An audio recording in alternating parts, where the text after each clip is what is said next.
Itinuring akong baliw, G.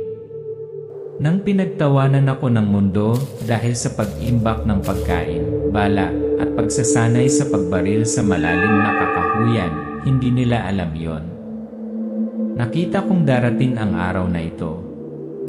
Buffalo, New York, 8 October 31. Tinatawag ko itong autumn prophecy, kapag ang asul na kalangitan ay tahimik na gumuho sa itaas natin nang walang babala. Sa loob lamang ng 12 oras lahat ay bumagsak. Mga tunog na pang-emergency, mga sirena, kaluskos ng radyo, ito ay isang emergency na broadcast. Tanawin ng mga disyerto na kalye, usok na tumataas mula sa mga gusali, kumikislap ng mga ilaw ng pulis. Handa ako para sa katapusan ng mundo. Ang hindi ko napaghandaan ay ang pagtutok ng baril sa sarili kong pamilya. Pause. Putok ng baril, umaalinggaw sa bakanting espasyo.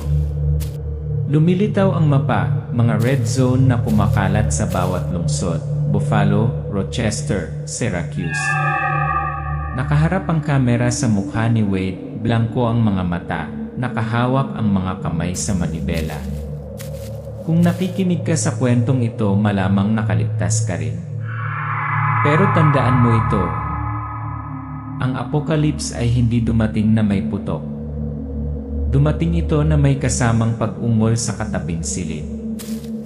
Dahan-dahang binuksan ni Wade ang pinto sa apartment ni Ethan. May pahid ng dugo sa paa, madilim na liwanag na nagmumula sa bintana. Huminto ang kamera bago siya lumitaw. Ako si Wade at ganito ako nakaligtas sa unang 12 oras ng zombie apocalypse. Ang anggulo ng drone ay dahan-dahang lumilipad sa malalim na kabubatan ng taglagas. Ang mga dilaw na dahon ay kumalat, ang hamog ay nananatili. Lumilitaw ang isang nakahiwalay na kabin sa gitna ng nakakatakot na katahimikan. Narrator, boses ni Wade, mababa, pantay, bahagyang paos. Sa kanilang mga mata, ako ay isang weirdo. Isang lalaking nakatira sa kakahuyan, nangungulekta ng mga bala at nagsusulat ng mga tala ng kaligtasan sa halip na lumabas kapag katapusan ng linggo. Ngunit hindi ko kailangan na maunawaan nila. Kailangan ko lang maging tama. Si Wade ay nakaupo sa opisina, sa sulok ng desk na may 2 screen, mainit na dilaw na liwanag. Ang kanyang mga kasamahan ay naghahanda para sa Halloween, nakasabit ng mga kalabasa, nakasuot ng witch robe. Collector, tumawa ng malakas. Hoy Wade, dinala mo na ba sa opisina ang iyong anti-zombie gun? Mahinang ngumiti si Wade, hindi sumagot, tahimik lang na chime-check ang kanyang telepono, October Survival Checklist E. Si Maggie, dating manliligaw, ay pumasok, kalahating nagbibiro, kalahating seryoso. Hindi ko maintindihan. Ginugol mo ang buong kabataan mo sa paghihintay sa katapusan ng mundo. Tumingin si Wade sa kanya, isang tingin puno ng hindi nasasabing mga salita. Tumalikod siya at naglakad palayo. Flashback, slow motion angle, nakatayo si Wade sa gitna ng kaparangan ng Allegheny Mountains na may hawak na blueprint ng cabin. Ang mga araw ng pagtatayo nito mismo, paggawa ng mga pader, pag-install ng mga kamera, pagbabaon ng mga wire traps, pagsubok sa alarma. Narrator. Dati akong nawawalan ng tulog gabi-gabi dahil sa isang pag-isip na paulit-ulit na umuulit sa aking isipan, isang araw, babagsak ang lahat. At pagdating ng araw na yon, walang magiging handa. Nakipagtalo si Wade sa kanyang mga magulang, tinawag na medyo psychotic ng kanyang mga kaibigan, nawawala ang kanyang mga relasyon, malungkot ngunit ang kanyang mga mata ay matatag pa rin. Balik sa realidad, isang kabin sa kakahuyan. Sinusuri ni Wade ang inventaryo, mga lata, mga filter ng tubig, mga baril at amo, mga solar panel. Nagriring ang telepono, ang unang balita. Radio Lee Audio. Insidente sa Buffalo Biomedical Research Facility, maraming empleyado ang nasugatan, hindi alam ang sanhi. Agad na huminto si Wade, nagbago ang mga mata. Binuksan niya ang computer, sabay na binuksan ang 4 na news tab, bahagyang nanginginig ang mga kamay. Narrator: I've felt this way before. Noong na-stroke ang tatay ko. The time the company cut staff. The time Maggie left. It chilled down Lois' spine as if early body was warning me of something. Nag-scroll si Wade sa kanyang telepono. Ang mga headline ay kumikislap, na bigla ang mga ospital, mga biktima ng kagat ng masa, nagdeklara ng state of emergency ang Buffalo. Mga taong nagsisiksikan sa mga gasolinahan, mga supermarket na ninakawan, mga ambulansya na natigil sa gitna ng mga tumatakas na tao. Narrator: Ito ay hindi pagkabigla. Hindi ito gulat. Ito ay isang bagay na inaasahan ko, oras-oras, linggo-linggo sa loob ng 5 taon. Tiningnan ni Wade ang kanyang telepono, huling text mula kay Ethan, may kakaibang nangyari sa downtown, huwag kang mag-alala.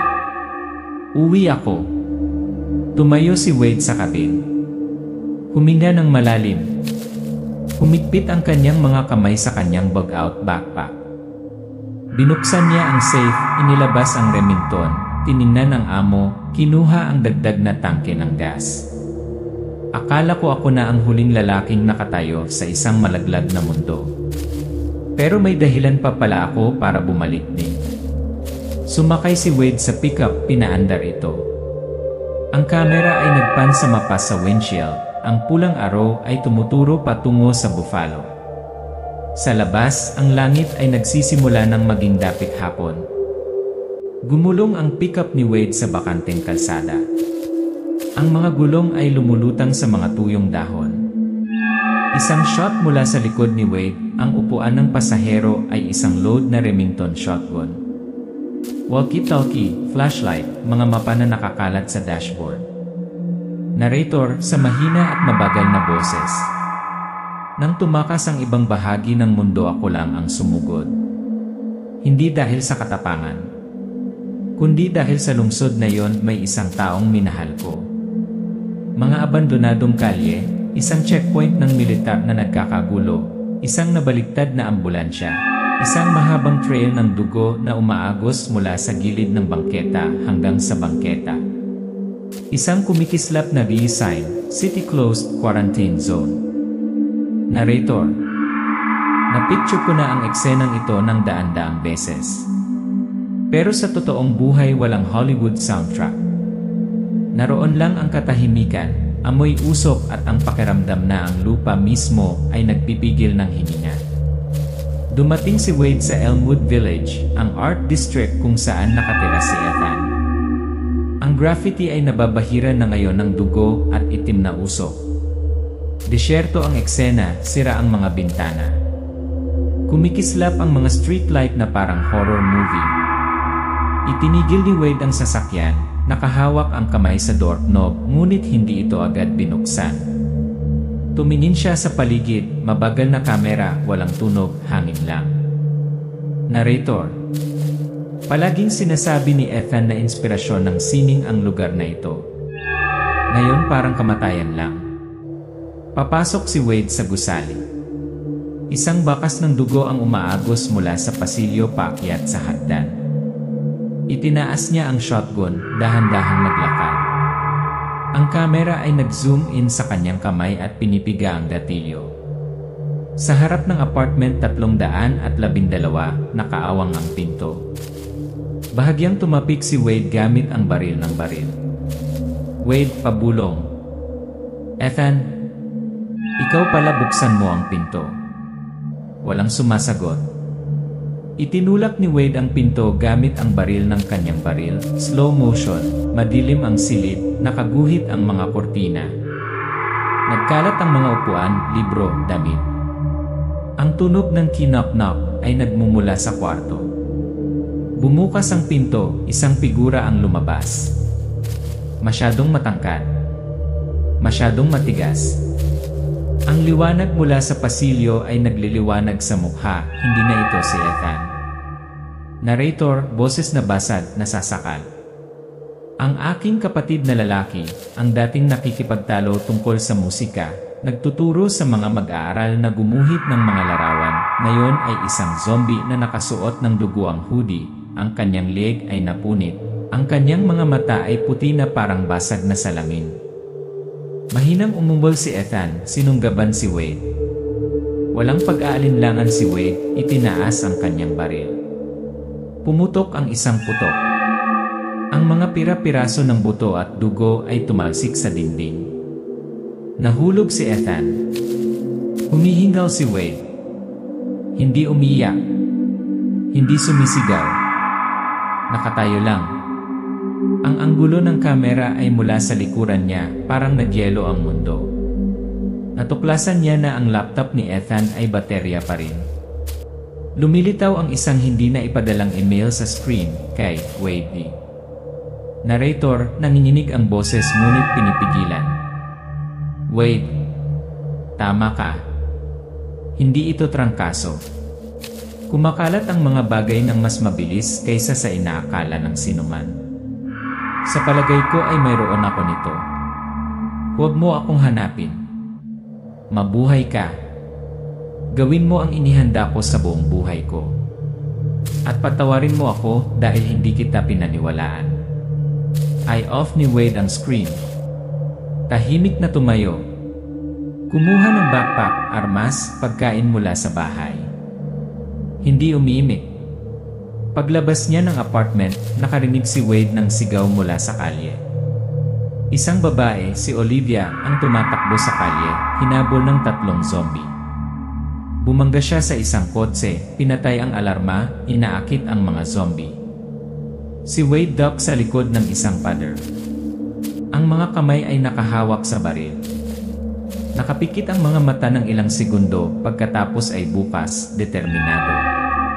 Narrator, hindi ko na iligtas si Ethan.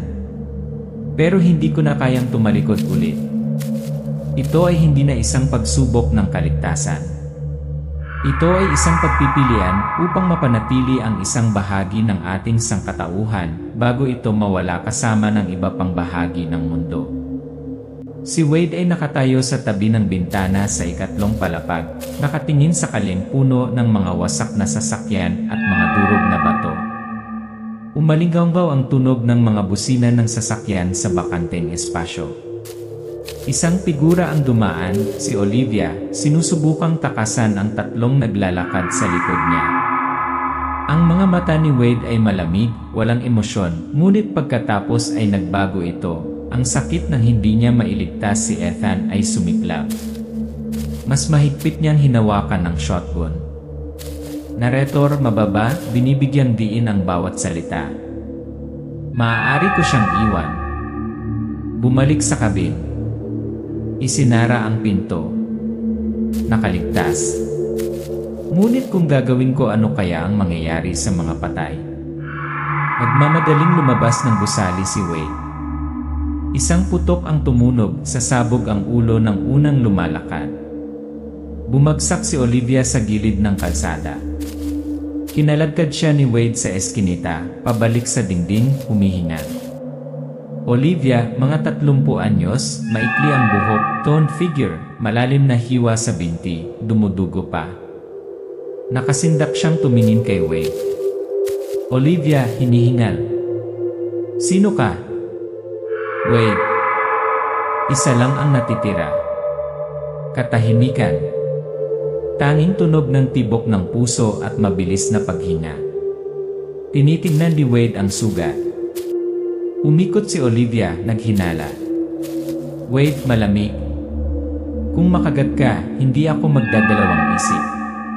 Olivia, sumisingit sa kanyang mga ngipin. Naputol ako ng salamin, hindi ako infected. Tahimik si Wade, kumukuha ng mga benda at alkohol mula sa kanyang backpack. Sinimulan niya ang paunang lunas. Pinapanood siya ni Olivia, ang baril, ang tactical vest, ang pagod ngunit determinadong mga mata. Sinusundan nila ang mga eskinita, malayo sa pangunahing kalsada. Nawasak ang eksena, isang nasunog na cave, isang sumabog na gasolinahan, isang tumaob na bus na bahiran ng dugo sa loob. Narrator, Wala nang sumisigaw. Wala nang humihingi ng tulong. Ang lungsod ay walang pag-asa. At tanging ang mga daing ang nananatili sa madilim na mga eskinita. Ang zombie ay gumagala, dahan-dahan ngunit mapanganib. Si Wade ay gumagalaw na parang komando, sinenyasan si Olivia na huminto, dumikit sa mga pader, gumagapang sa ibabaw ng mga patay. Iniiwasan nilang makipaglaban hanggat maaari. Nadapa si Olivia. Isang kalapit na zombie ang nagtaas ng ulo. Hinila siya ni Wade at pareho silang tumakbo sa parking lot. Pareho silang sumakay sa luma, buti na lang nagagamit na truck. Ini-start ni Wade ang makina. Ang truck ay umuungal pagkatapos ay nagsimulang gumulong. Olivia, saan ka pupunta? Wade, ang cabin ko. Sa Allegheny Mountains. 5 taon ko nang pinaghahandaan ang lugar na yon. Olivia, hindi makapaniwala. Ikaw ba ay isang tunay na prepper? Wade, isang baliw sa mata ng lumang mundo. Saglit silang nagkatinginan, hindi nagsasalita ngunit nagkakaunawaan. Isang maliit, tahimik na koneksyon ang ginawa. Sa daan sa mga suburb, itinigil ni Wade ang sasakyan nang makita niyang may sasakyan na nakaharang sa kalsada sa unahan.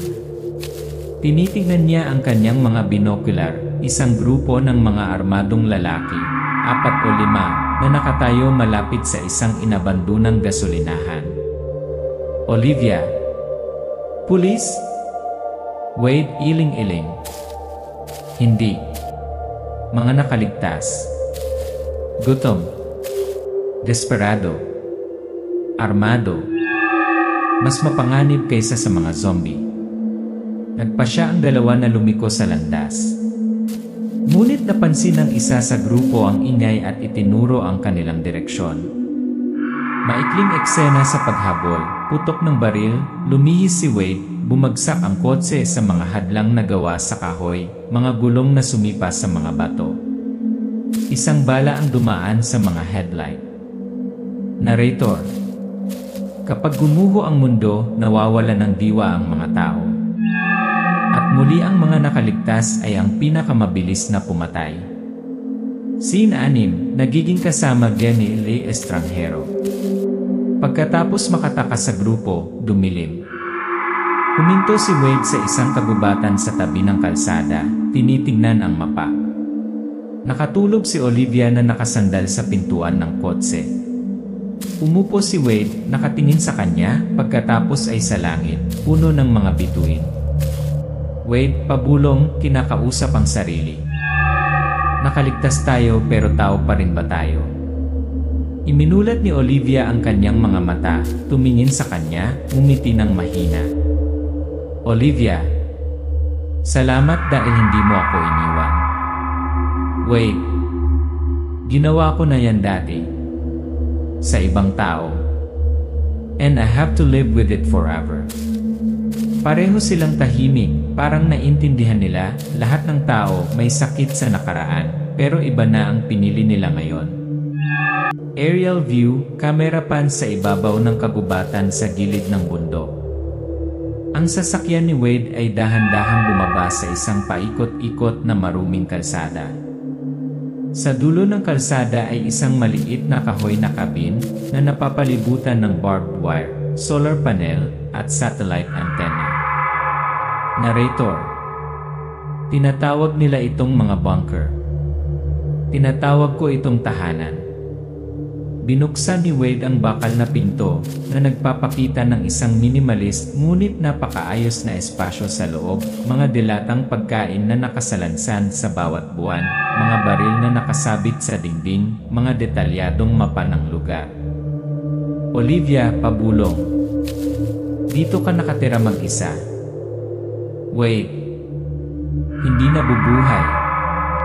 Naghihintay. Akayin ni Wade si Olivia sa likod bahay, kung saan may kahoy na shooting range na ginagaya ang mga zombie. Inabot niya rito ang isang revolver, mas simple at mas malamang na ma-jam kaysa sa isang Glock. Wait. Walang ipinanganak na alam kung paano mabuhay. Ngunit lahat ay maaaring matuto kung mayroon silang oras.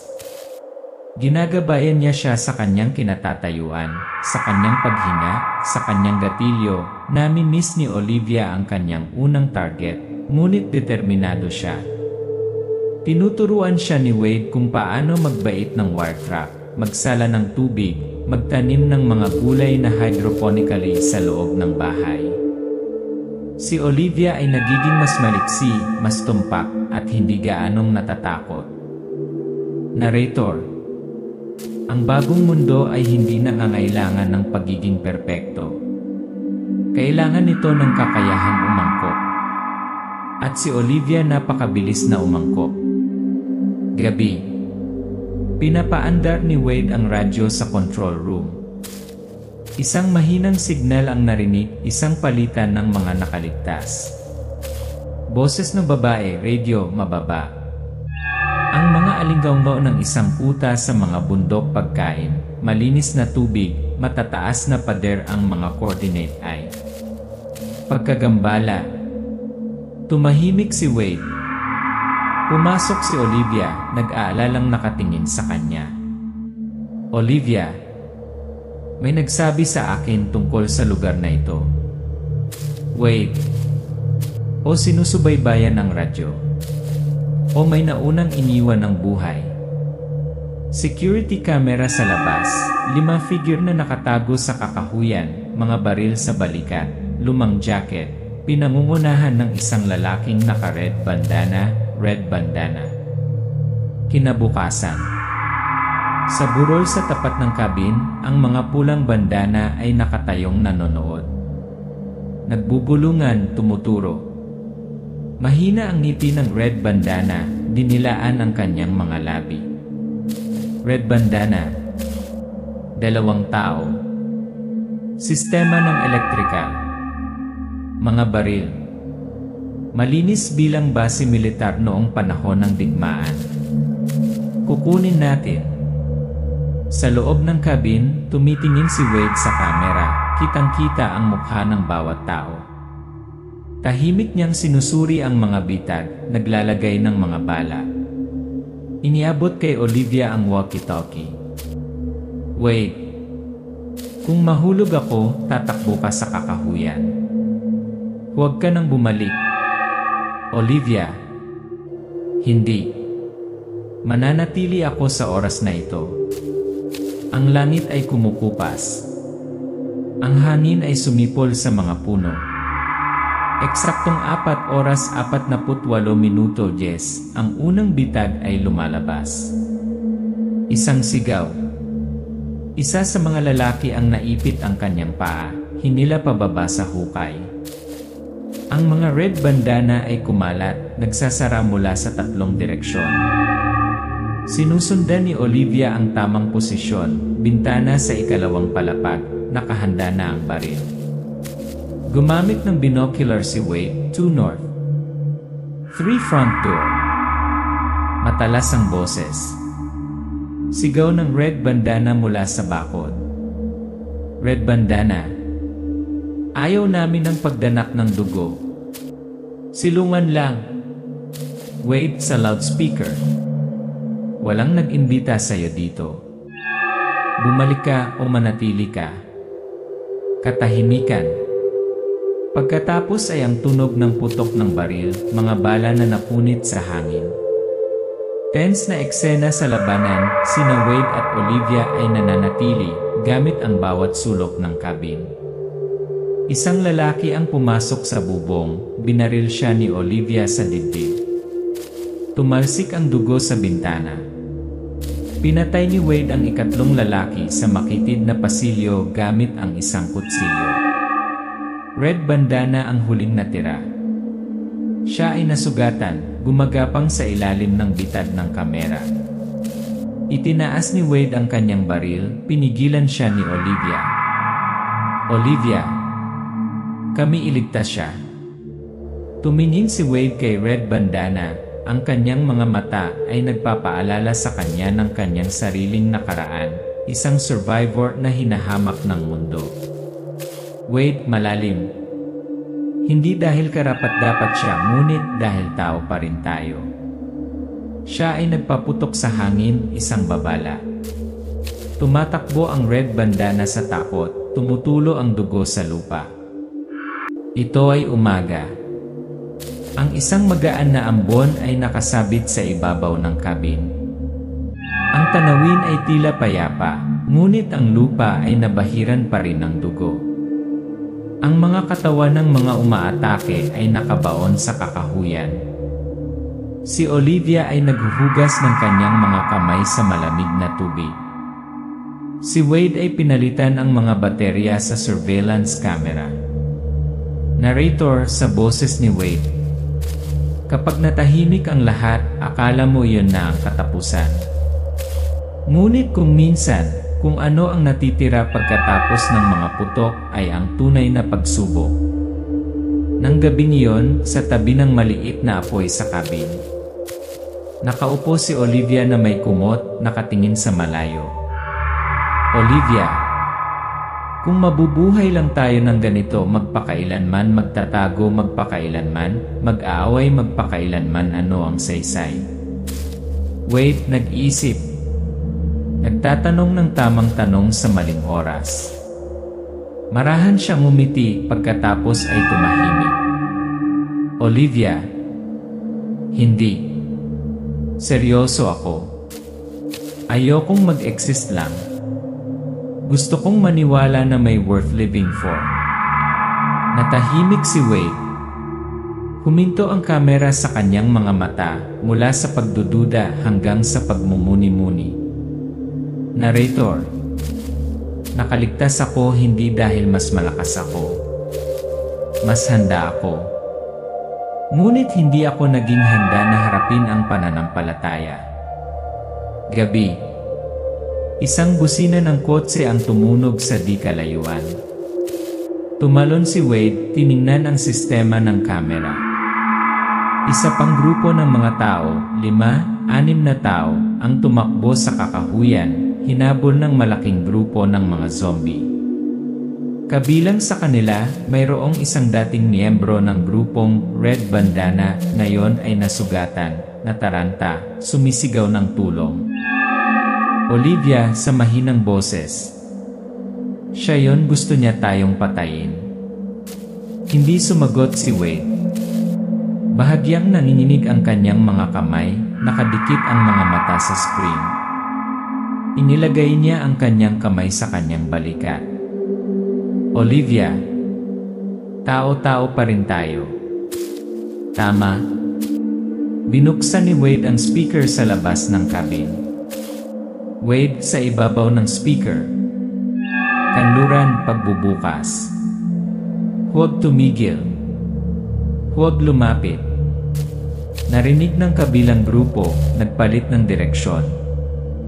Sumunod ang mga zombie. Si Wade at Olivia ay nanonood, tahimik. Hindi nakikialam, ngunit hindi nagwawalang bahala. Kinabukasan. Sabay-sabay na linisin ni Wade at Olivia ang cabin, maglagay ng higit pang mga bakod, i-upgrade ang mga ilaw ng babala. Sumulat sila ng rule board, walang mikrobyo, walang armas kapag papasok, magkasama, magbahagi. Narrator. Ang lumang mundo ay may mga patakaran. Ngunit ang mga patakaran ay hindi nagliligtas sa sinuman kapag ang lipunan ay bumagsak. Upang mabuhay, kailangan nating lumikha ng mga bagong panuntunan.